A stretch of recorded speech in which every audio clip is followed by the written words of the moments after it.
Can y'all see that?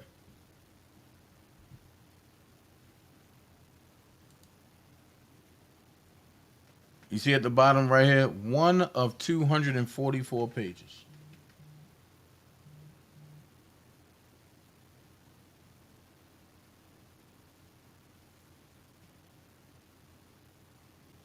No games, no lies.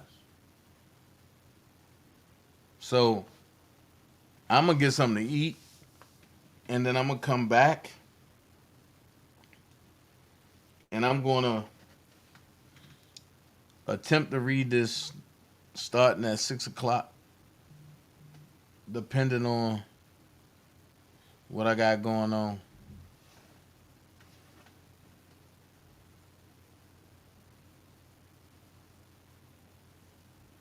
This is sad. And this covers all bases.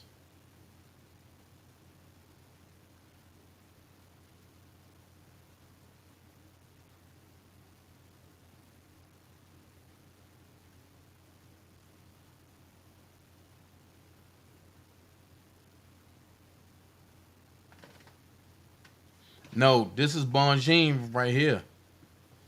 This is Bonjean. And Alan Dawson, you said it's on Twitter. Joycelyn wrote letter to Judge Donnelly. That wasn't Joycelyn.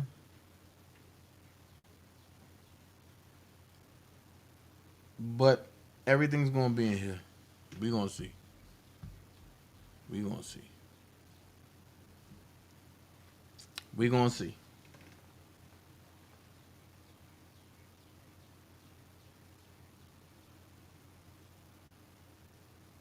Okay, you said everything is out? Okay. Well, let's see. I'm gonna read this starting at 6 in like 2 hours.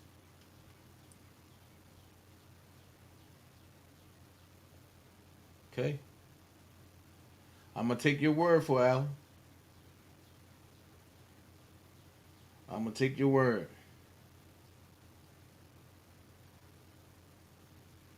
So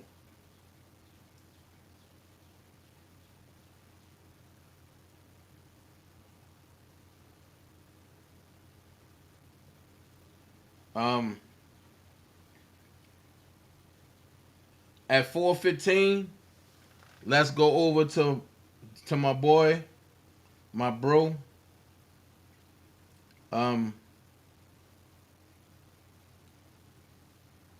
We going over to Dre channel.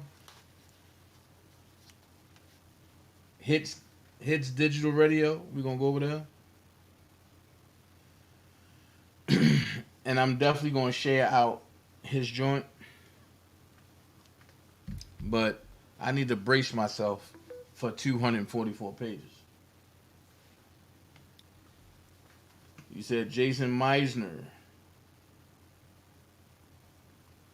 He was supposed to text me.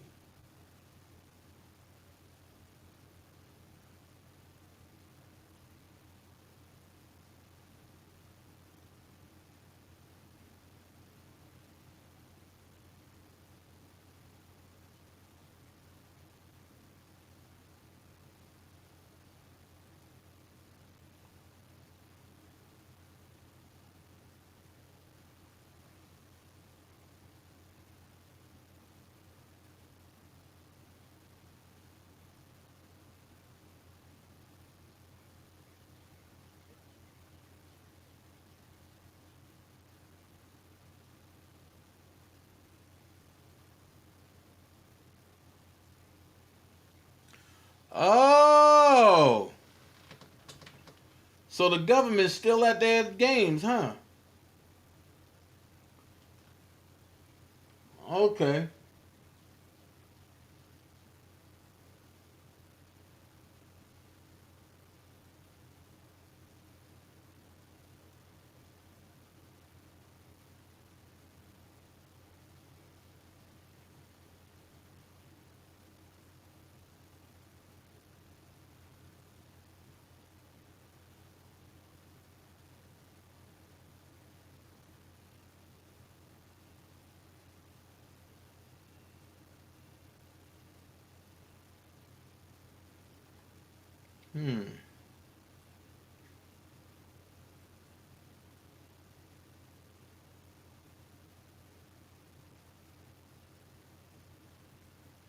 Okay, here we go.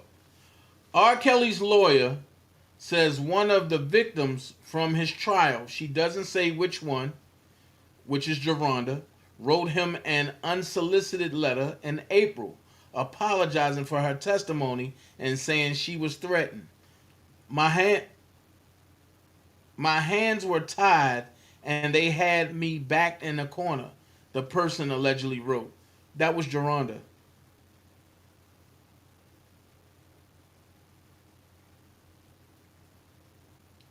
Among the letters written on R. Kelly's behalf was this one by his now fiancee, Joycelyn Savage, who says her relationship with him is amazing and that it breaks her heart that the government has created the narrative that I'm a victim.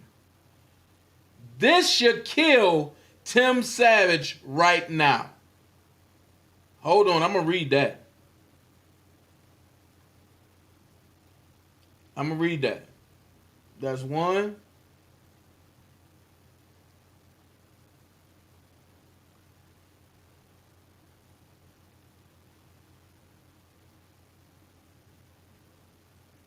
Two, hold on. 244 pages. We about to go in.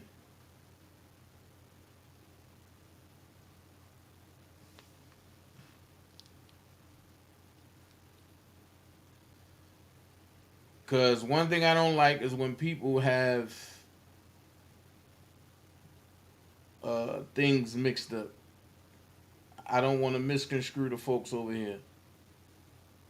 Not saying that y'all didn't see what y'all saw, but it's on me if I don't bring the right content. So I refuse to bring negative content or crazy content or something that's not true. Hold on.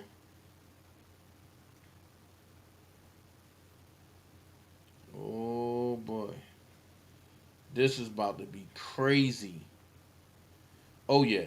Oh yeah. Oh yeah. Dream Team members, mods, we got a meeting directly after I close this live down. I'm sorry, I can't.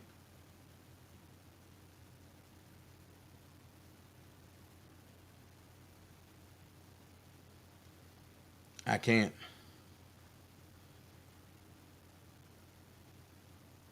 Mm-mm.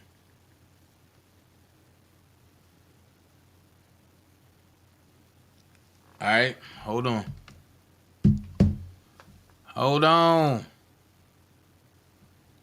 Hold on.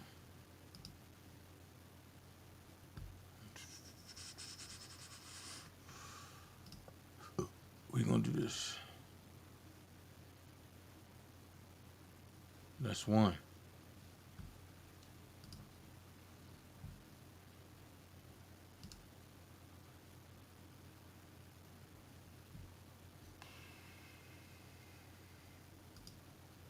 That's two.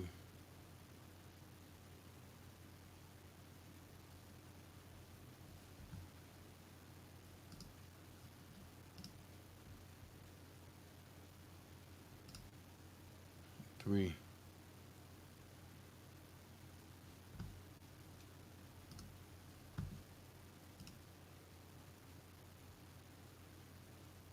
Four.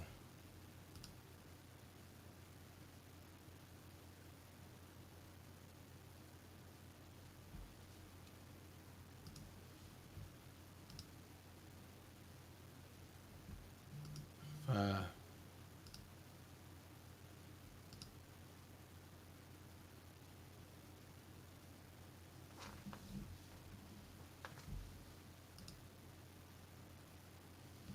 Okay.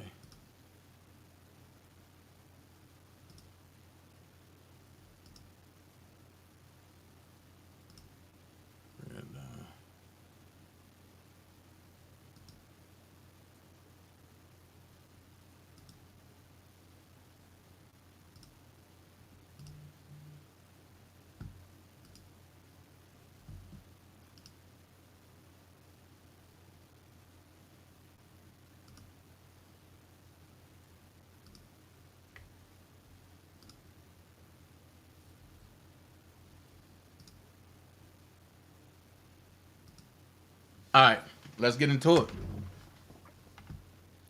Let's get into it.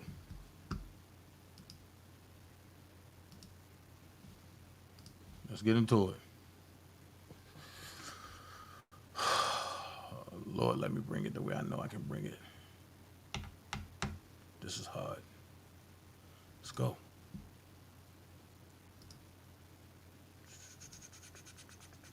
Let's start with this one. This will be the easiest. Let's go. Okay.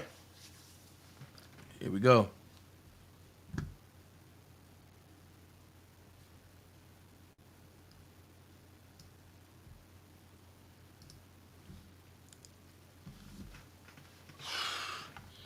It says a report filed with the sentencing memo has hashtag R. Kelly describing going to his bank in Chicago for the first time in his life shortly before arrest and being told he had bad credit. It says 2 months before his arrest, Mr. Kelly went to his bank, Chase, for the first time in his life and discovered he had bad credit.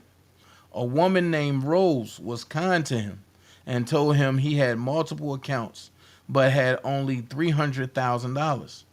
He took out $10,000 for the first time in his life, and his account was frozen about a month later.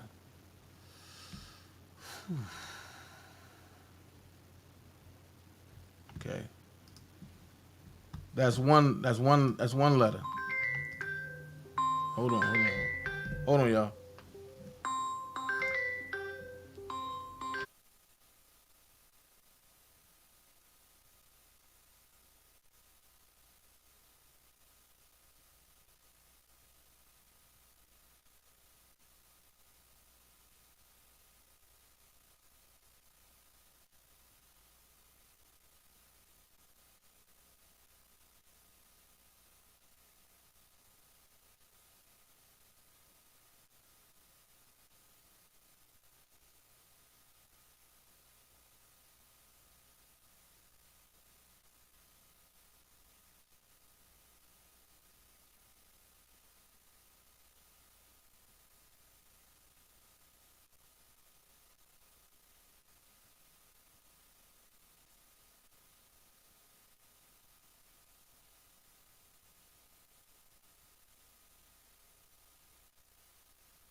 Hello. Okay. Let's see. What else? All right. Amongst the letters. Let's see. Let's see what it say. Amongst the letters written on R. Kelly's behalf was this one by his now fiance, which I told everybody, Joycelyn Savage, who says her relationship with him is amazing and that it breaks her heart that the government has created the narrative that I'm a victim. Dear Honorable Judge Ann Donnelly, thank you for the opportunity to share my experiences with Robert Kelly. My name is Joycelyn Savage, and I'm Robert Kelly's fiance. I'm writing this letter in support of Robert in advance of his sentencing, so I can explain to the court that I'm not the victim that the government has portrayed me to be. My relationship with Robert is amazing. He's the best thing that ever happened to me. We have a very special connection and are deeply in love. I still support Robert to this day because I love him and will always be here to support him. Robert is not the monster that the government has described him to be. The Robert I know is very sweet, gentle, and kind. At the end of the day, he has always made sure that I'm taken care of and any other woman he was with as well. Roberts an all-around incredible person. He loves his music and is very passionate about that. He's positive, outgoing, and very genuine. He always takes any opportunity he can to help those in need. He's very determined and focused on his goals. And the things that have been said about him with me and other women being held against our will is absolutely untrue. It's the complete opposite of who he is and what my relationship is like with Robert. Robert and I are deeply in love, and it breaks my heart that the government has created a narrative that I'm a victim. I'm a grown woman and can speak for myself, which is why I wanted to provide this letter to the court. I respectfully ask that the court take my words into consideration when sentencing Robert. He is a great man with a great heart and deserves to be home with his loved ones who are ready to support him. Thank you for reading this letter. Joycelyn has now spoken. I hope Tim and Jongelyn find that adequate enough. And if not, it is what it is. It is what it is. So she's not coerced. She's not none of that. She has spoken. Let's go.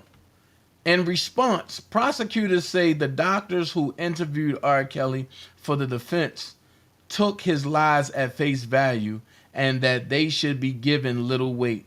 They also say Kelly's continued denials of wrongdoing warrant an enhanced sentence. Stop.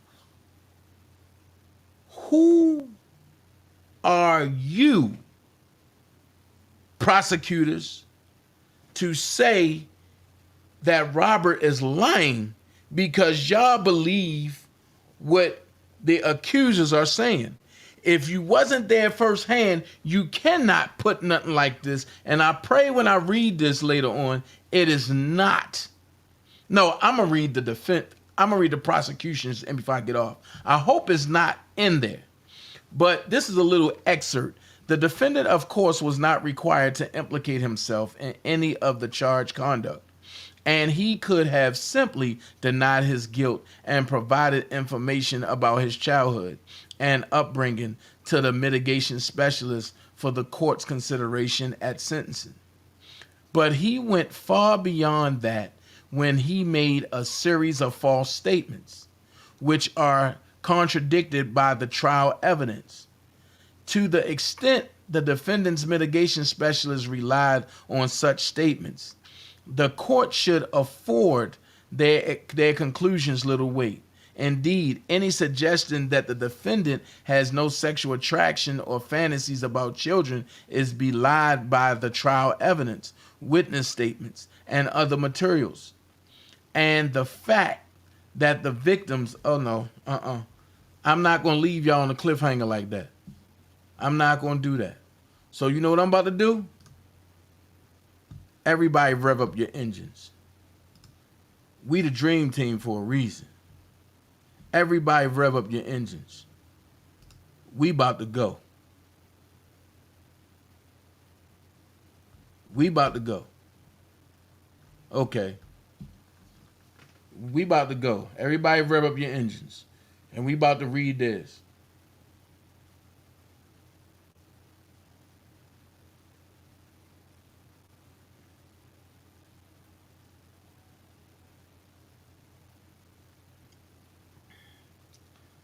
So, we gonna go here.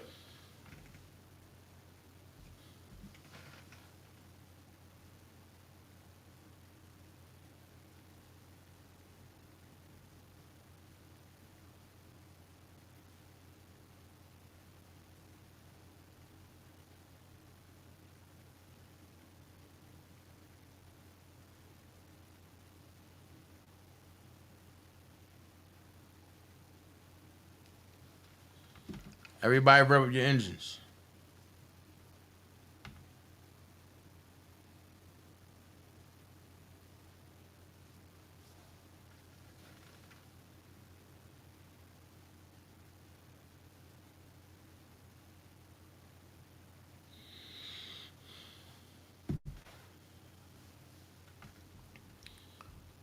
And we're going to go here. 244 pages. I'm going to do that at 6 p.m. But right now, I'm going to do what the government put out there. Is that fair? I got to get some time to at least get my body to prepared for that. All right, so here we go. We're going to go, okay? United States versus Robert Sylvester Kelly. Criminal docket number 19286 S3 AMD.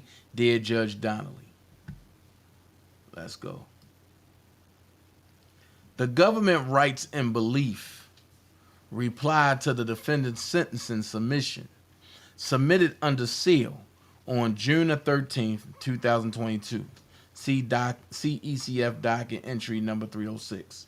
First, the defendant continues to avoid any acknowledgement of the seriousness of his conduct or the harm that he caused, further supporting the government's contention that the defendant has shown no acceptance of responsibility and is unlikely to be deterred from committing future crimes. Second, in his submission, the defendant perpetrates his version of events in a manner that is flagrantly false and contrary to the evidence adduced at trial. Time out. Time out. Whatever was shown at trial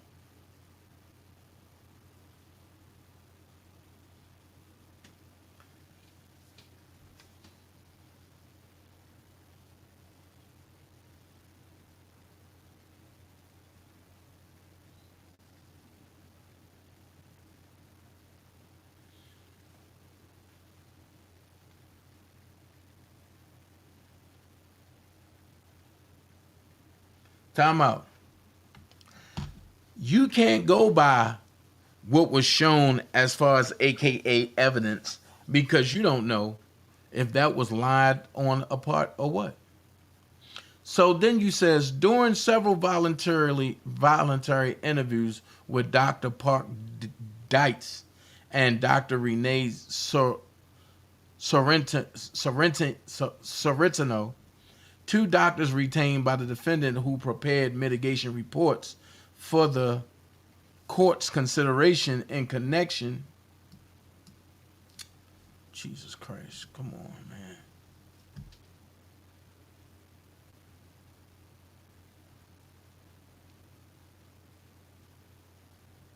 Hold on.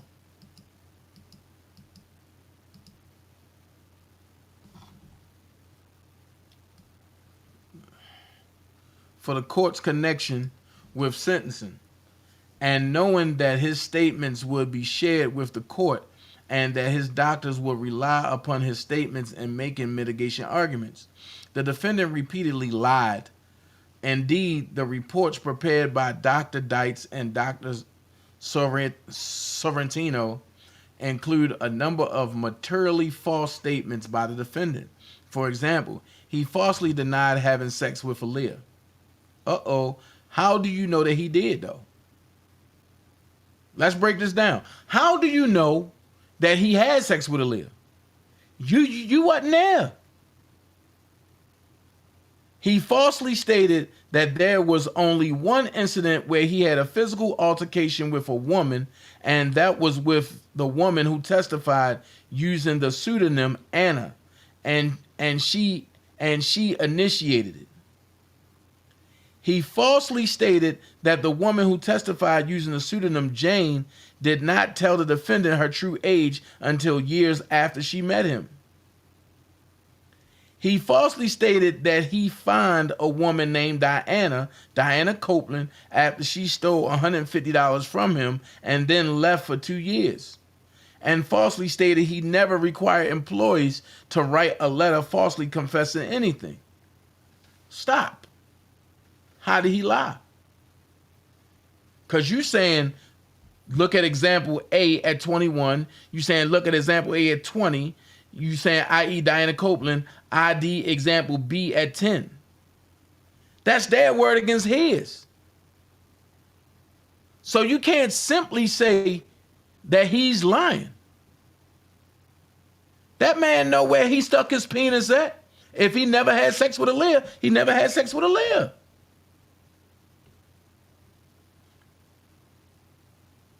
When y'all asked Aaliyah, she said no. That should be enough. Reason being, because she can't defend herself. And her estate can't talk.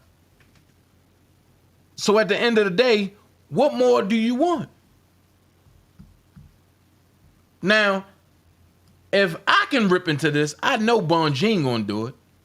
He, at trial, the woman who testified using the pseudonym Angela testified that she saw the defendant and Aaliyah engage in a sex act in 1992 and 1993. Listen to what the hell you are putting. At trial, the woman who testified using the pseudonym Angela testified that she saw Angela, which happens to be Javante, which happens to have a relationship with Sparkle ex-husband.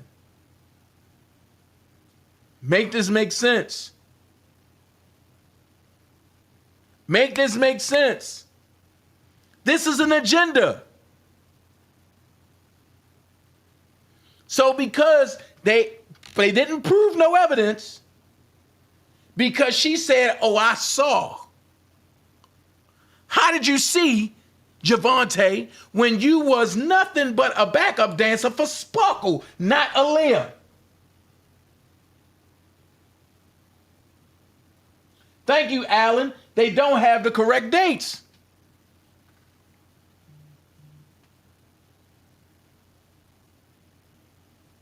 Make this make motherfucking sense. I wasn't going to cuss on this, but goddamn. 1992 and 1993, Aaliyah wasn't even round robbed.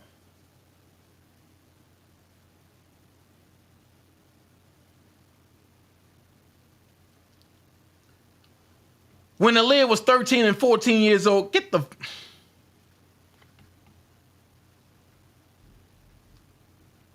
The defendant also had sexual intercourse with Angela in 1991, during the break between Angela's freshman and sophomore year in high school, when she was 14 or 15, in a room with two other high school girls with whom he also had sexual contact. Watch this. It's her word against his. Where's the proof that he had sex with Javante? Where's the proof that he had sex with Javante Cunningham? There is none.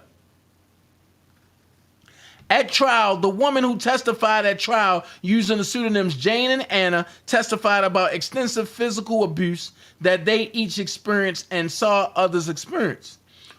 A transcript 901, 909 to 25, 931 to 38, 2840 to 44.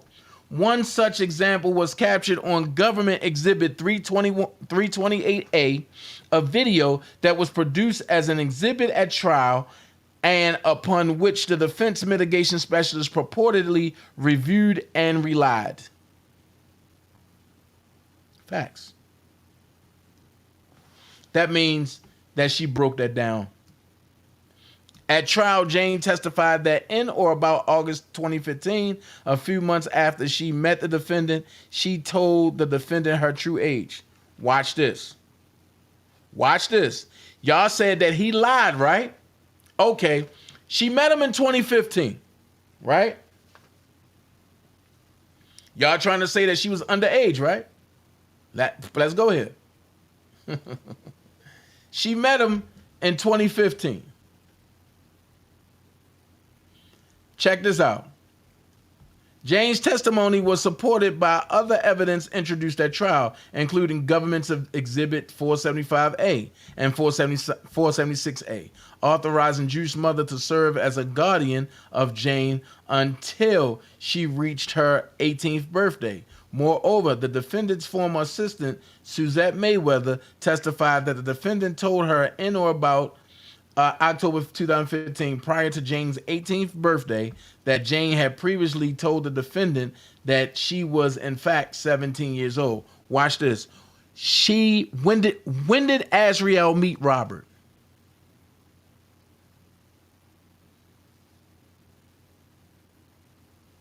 That's a question.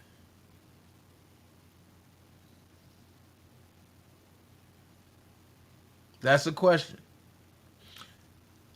That Jane had previously told the defendant she was in fact 17 years old. Transcript 1979 to 1980. Testifying that the defendant told Mayweather about the day that Jane confessed to being 17 and initially became very upset. But then once he learned that she was 17, he had a conversation with her parents, and the parents gave him signed guardianship. What did I tell y'all? They emancipated her. But y'all said it wasn't emancipation. What the hell is signed guardianship?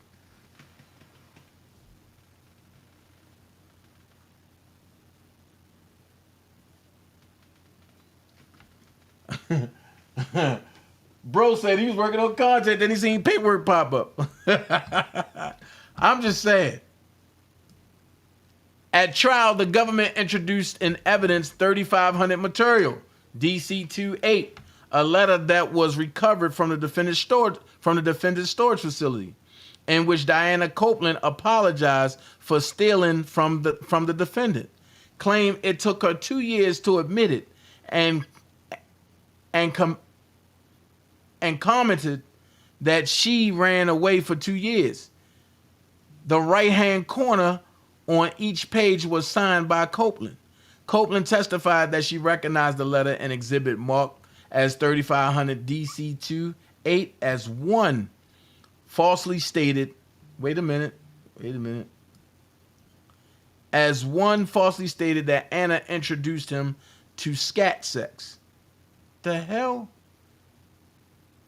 I.e. sex involving feces. The fuck? He falsely denied requiring his guests to seek his permission before going to the bathroom, including when they were on the Sprinter van or bus. Each of the defendant's self-serving statements is contradicted by the trial evidence, including under oath witness testimony that the jury credited. Stop. Each one of them people lied under oath. So if we're going to go this route, every last one of them need to be purged that lied. That's how I'm feeling. This needs to be a new trial. And Ann Donnelly can call for that tomorrow. This needs to be a new trial.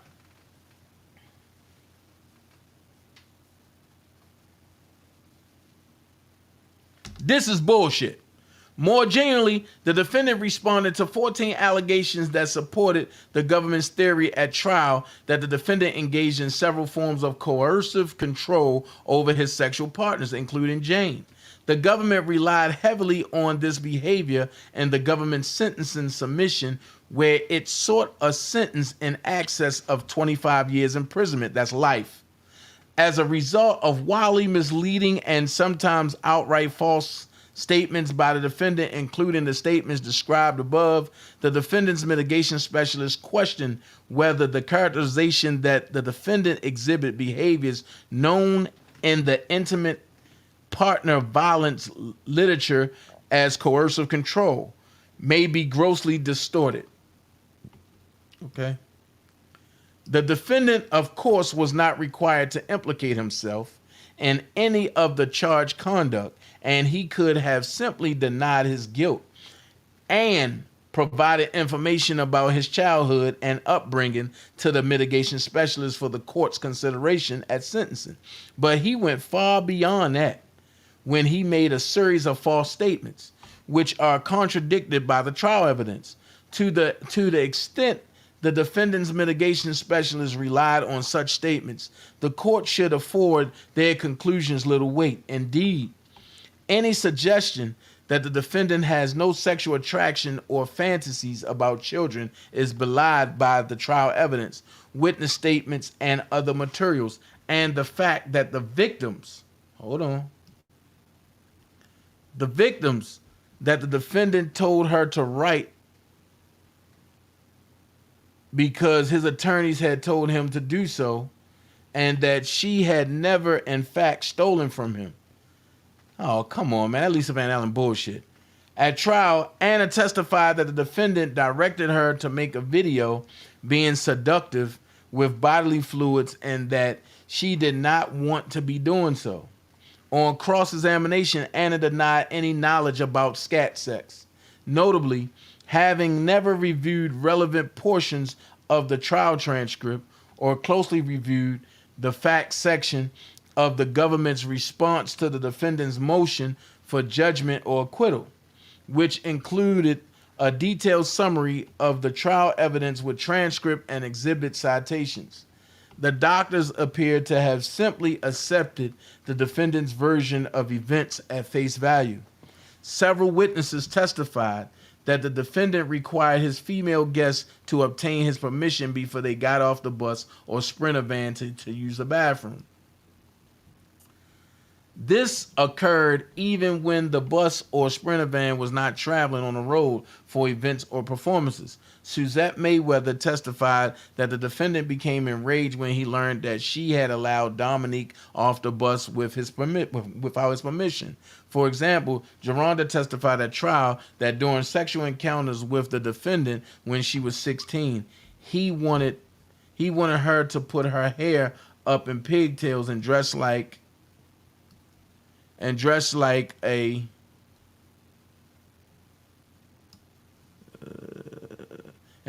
Girl Scout. Anna testified that during sexual activity, the defendant asked her to role play as a young girl. Faith testified that after her first sexual encounter with the defendant in Long Island, New York, having previously told the defendant she was 19, the defendant stated, if you're really like 16, you can tell daddy. What? In interviews with the government produced to the defense as Section 3500 material, James stated that the defendant also made the girls talk like they were young and childish voices, such as being 5 and 7 years old. So here's where all the lies are coming out at. Azriel is telling some crazy lies. He would also talk about having sex with little boys during sexual encounters. What? C-3500 material, James initials 3 at 6. In addition, as set forth in the government's motion in limine to omit certain undercharged acts, the defendant directed Jane to obtain child pornography involving boys. That's her word against his. At the defendant's discretion, Jane searched the internet for pornography involving younger looking males and screen recorded such pornography for his use. Jane believed the pornography that she found on the internet and downloaded it for the defendant actually involved individuals who were 18 or older, given the websites on which she found the videos. But the request for such videos and the videos themselves clearly indicates a sexual interest in children. Stop. It's her word against his. And how you know that she's not into that? And just putting it on him. But what I do remember in court is when y'all said this, she stood up and said, that's what y'all trying to say. I never said that. Let's make this make sense. A judicially authorized search of digital media recovered from the defendant's residence corroborated Jane's account. Videos recovered from the device depict, inter alia, 2 young males initially wearing children's underwear and kissing before engaging in sexual acts on and against a child's bunk bed. A young Asian male tied to a bed with underwear on, while a man caresses body and genitalia. And 3, a man engaging in sexual acts with a young male who is initially dressed in pajamas. Finally, the charges against the defendant currently pending in the Northern District of Illinois involve victims who reported that the defendant sexually abused them hundreds of times as minors, beginning when they were in middle school. See United States versus Kelly. Detention memorandum at 7.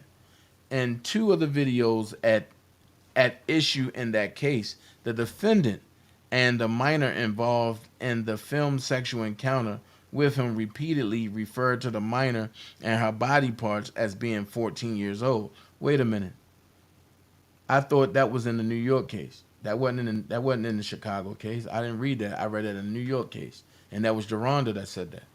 Notably, Section 3C1.1 of the guidelines provide that a 2-level enhancement for obstruction of justice is warranted here, where the defendant willfully obstructed or impeded or attempted to obstruct or impede the administration of justice with respect to the sentencing of the instant offense of conviction and the obstructive conduct related to A, the defendant's offense of conviction and any relevant conduct, or B, a closely related offense. So why are we talking about obstruction of justice in New York when none of that happened in New York or ever happened in Chicago either? Make clear that the defendant takes no responsibility for his criminal conduct and is willing to lie to receive a more lenient sentence. Conduct that further demonstrates the need for a specific deterrence and to protect the public from further crimes of the defendant.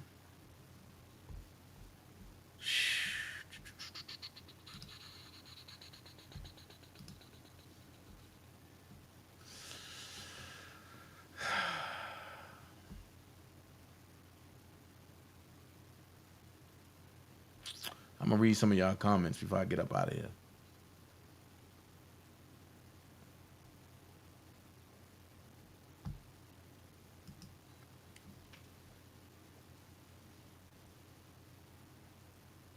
Ooh.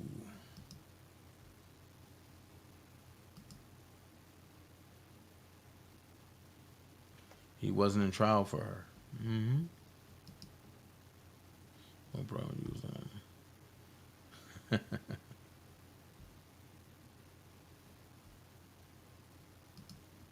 I'm going to have to watch the replay every time I try to tune in. Someone come interrupt me. That's a long replay, Ashley. Tomorrow Leader Sports Network. I saw you comment earlier. I guess you came back, but once again, I apologize. Okay. I'm over here working on content to post on my channel. I was trying to stay focused, then I seen a paperwork pop up. Yep, and a new judge. Yep. All ex-employees and a woman admit they were well compensated. 5K travel, food, and they had a choice to stay or go. Facts. Well, he explained the bathroom on the bus. Peeing is okay, but when you take a poop, there's no way to flush it, Rob said. Right. Demetria Smith, come on down. And crooked as hell. Yeah, it's definitely need to be a new motherfucking trial. Right. Right, a new trial, a new judge, yeah. And Downley ain't no good, yeah. Just lies, yeah. Listen and be back, okay, cool. The light button, cool.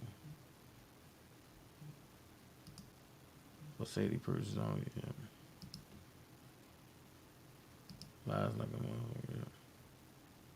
That's some straight BS, yeah. Cat, yeah. Gotta watch the replay.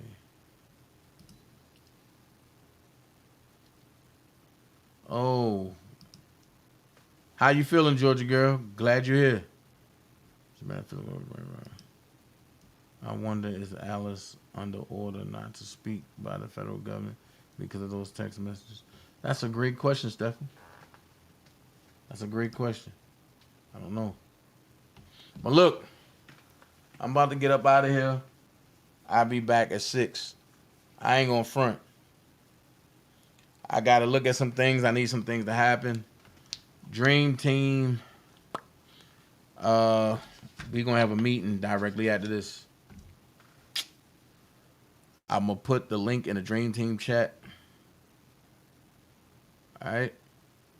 So let's make this happen. I'll be back on at 6.